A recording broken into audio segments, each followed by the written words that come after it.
Fisher इन एनो या anal fissure, ये basically Fisher जो है ये एक जो एनल कैनाल का डिस्टल पार्ट है, मतलब जो बाहरी वाला हिस्सा है, उसमें एक जख्म सा लग जाता है लॉन्गिट्यूडनल। ठीक है। तो ये जख्म यूजुअली क्या होता है कि एक बंदे को जब कब्जी हो जाती है, कॉन्स्टिपेशन हो जाता है, तो वो एकदम से स्ट्रेन करता है, एकदम से जोर लगाता है लेटरिन के टाइम पे, तो उसमें वो जख्म सा आ जाता है नीचे की ओर। तो जख्म की वजह से क्या होता है, पेशेंट को पेन हो जाता है, पेन की वजह से स्पाज्म हो जाता है, और स्पाज्म की वजह से इस्कीमिया हो जाता है। इस्कीमिया का मतलब है कि जो वहाँ पे मसल्स है उनमें ब्लड सप्लाई स्पाज्म की वजह से कम हो जाती है, और जो अराउंड एरिया है उसमें खून का दौरा कम हो जाता है। तो उसकी वजह से क्या हो जाता है कि खून का दौरा कम होने की वजह से वो हील नहीं हो पाता है जल्दी। तो ये इसका है एक ट्रायड, वो कैन मतलब एक तीन चीज़ें हैं, या ट्रायड हम इसको कह सकते हैं, पेन, स्पाज्म एंड इस्कीमिया। तो ये तीन चीज़ें हैं जिसकी वजह से ये फिशर हो जाता है।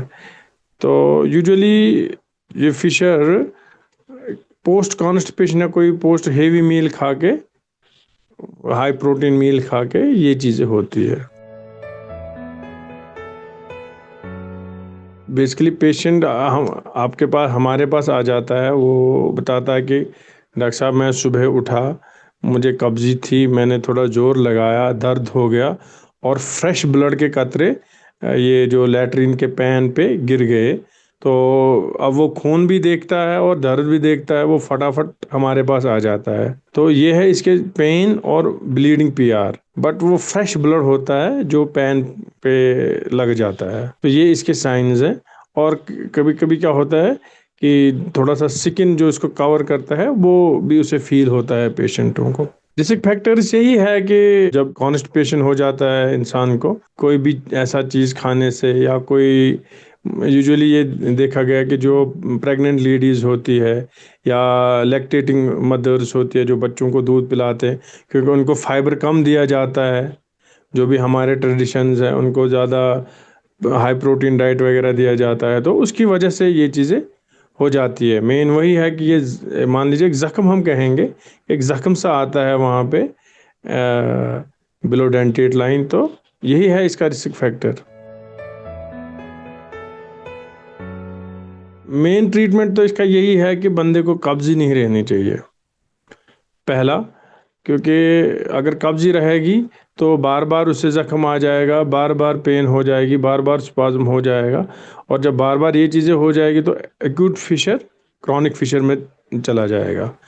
तो मेन चीज़ यही है कि पेशेंट को ये चीज़ कब्ज़ी नहीं रहनी चाहिए, नंबर एक। नंबर दो, पेशेंट के लिए इम्पॉर्टेंट ये है कि वो वही चीज़ें खाए जिनकी वजह से उसे कब्ज़ी ना हो।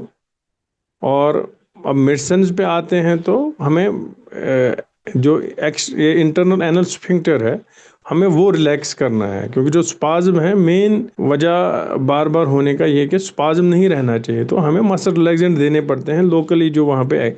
उसमें नाइट्रिक ऑक्साइड ऑइंटमेंट आता है, वो ट्यूब के द्वारा, मतलब ट्यूब के हिसाब में आ जाता है, या मलहम हम उसको कह सकते हैं, मलहम वहाँ पे लगाना होता है ताकि उसमें पेन का भी रिलीफ मिल जाए और मसल रिलैक्सेशन भी मिल जाए। तो ये चीज़ें अगर पेशेंट एक्यूट करके आता है, मान लीजिए एकदम से दिक्कत होगी पेशेंट को, तो उसे पूरा ईमानदारी से ये इलाज लेना पड़ेगा, लगभग 90 डेज, तो 90 दिन के लिए उसे पूरा ये इलाज लेना पड़ेगा ताकि वो पेशेंट क्रॉनिक में ना चला जाए। तो अगर वो क्रॉनिक में चला जाता है then things are different, then we have to go for surgery.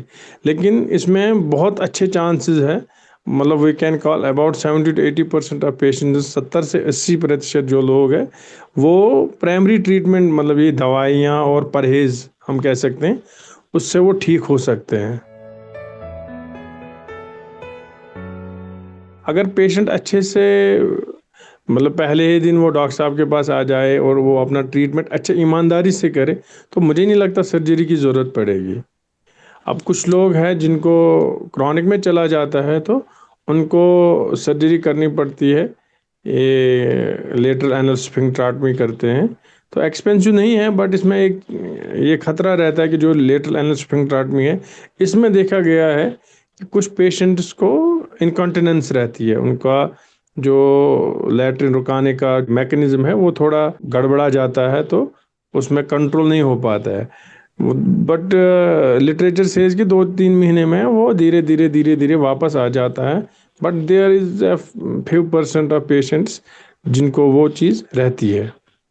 तो इसमें सर्जरी यही है, या तो लेटर एनल स्फिंक्टरॉटमी करनी है, या तो ये हमें इसको एडवांस्ड फ्लैप हम बोलते हैं, नीचे से ऊपर फ्लैप लगाते हैं फिशर उठा के, ये सर्जरी जिसमें है।